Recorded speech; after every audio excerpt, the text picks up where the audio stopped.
Hi, I'm Margaret and welcome to Rear Facing Toddlers. Car seats that rear face up to 25 kilos, which is about 6 years old, all use rear tether straps, as you can see on the Axkid mini kit installed in this Ford Focus.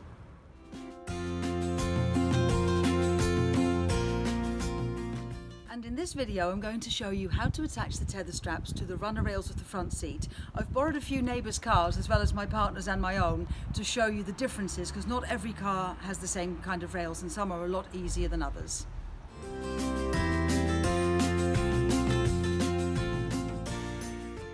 Seats up to 25 kilos all have tether straps because that's what stops the seat from tipping over in the rebound phase of a crash. So initially in a frontal crash, everything in the car gets thrown forward, so the rear facing seat goes backwards, and then when everything bounces back, the rear facing seat would also bounce back, but the tether straps are what keep it securely in place. Obviously models of car seats vary and the different types of car seats have different tether straps. So the ones for the Axkid mini kit look like this. They are straps that have a metal bracket at one end. These are the ones for the Axkid Move, which have a metal hook at the end and a strap that you can pull tight. This one here is the Diono Radian 5 strap, which just has a metal bracket and is a lot shorter than the others.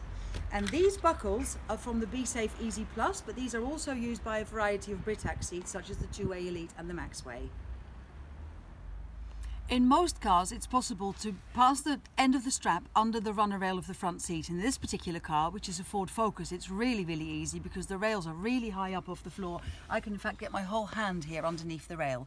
So you get the end of the strap that doesn't have the bracket on, because that's usually easier. In this car it makes no difference because the rail's so high.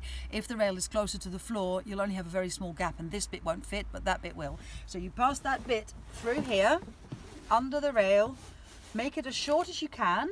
And all these layers of white stitches are double layers of webbing. So what you need to do is try to get the shortest one and pass the bracket through that double layer of webbing and then pull it tight.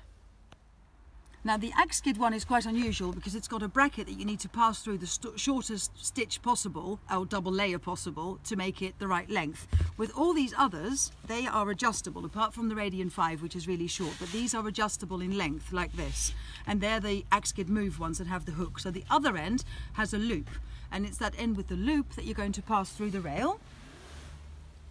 Pass it under the rail, and then the hook goes through that loop, and then you pull it tight, and then once you've attached this hook to the back of the car seat, you're then able to shorten the strap by pulling on this extra one.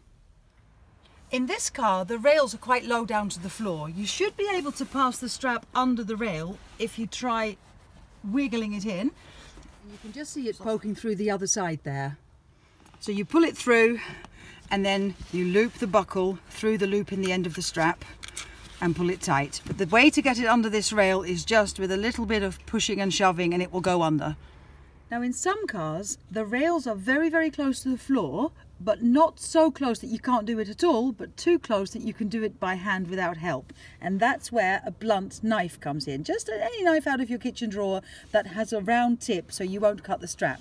And then what you need to do is place the strap under the rail, push it through with the knife.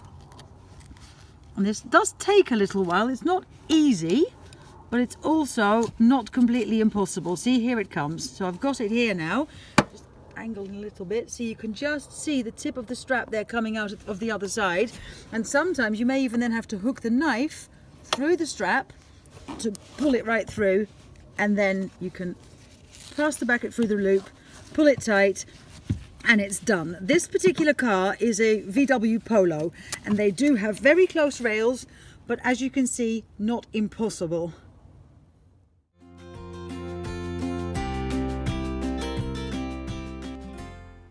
Now in some cars, you may find that no matter how hard you try, even with a knife, you are just not able to get under the rail because it's so low down under the carpet and there is just no gap to get the strap through. If it turns out that you really can't get under your rail at all, what you can do is buy a separate pair of tether rings which are attached to the rail by loosening this bolt, attaching the rings and then tightening the bolt again. Or you can just loosen the bolt a little bit, pass the strap under the rail like you would if the rail was higher, and then tightening that bolt again.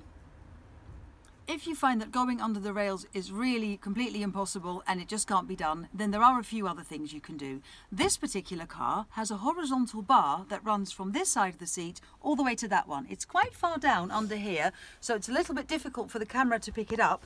But if I get the end of the strap, I pass it round that rail, round that bar rather, and pull the strap, so let me just untangle it, pull the strap through its loop and then tight.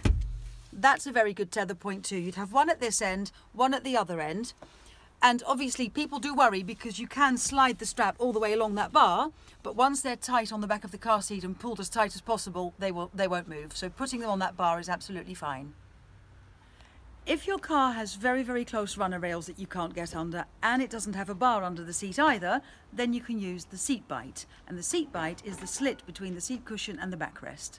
So if you can get your hand through here and feel your fingers at the other end, you know you can get a strap through there as well. And it's very simple. You just pass the end with the loop, or in the case of the Mini Kid, the end without the bracket, and just wrap your strap around the corner of the seat and pull it tight that way. In some cars, when you put your hand in the slit between the seat, you meet like a board, like a piece of material or plastic or whatever at this end, and it may seem like it's not possible, but usually there is a gap at the side. So if you get the strap, this one's the Mini Kids again, and you pass it through the corner of the seat, you can usually lift a little bit of fabric in this corner and bring the strap through that way. So there is always a way. Now this is the strap for the Diono Radian 5, and this is the only one where the alternative methods aren't possible, and this one can only go under the seat rail because of its length. You haven't got enough you haven't got enough length in this strap to wrap it around anything else, so it's got to go under the rail of the front seat. And also in the booklet, the instruction booklet for the Radian 5, it says you're not allowed to put the tether strap on a moving part. So any other solid metal part of the seat can't be used for the Radian. It has to go under the rail only. Now this car, again the Ford Focus, the rail is really, really high, so all you need to do is just pass it under the rail, pull it through the loop and tighten it, and it's done. And this can be done in most cars, but you may find that sometimes the Radian just isn't suitable because your rails aren't accessible.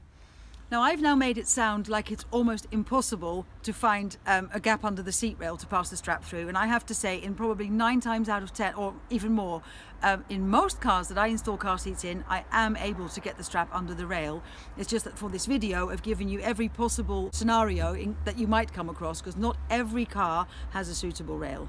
So that's how the tether straps for rear-facing car seats with a 25 kilo limit are attached to the front seat of the car.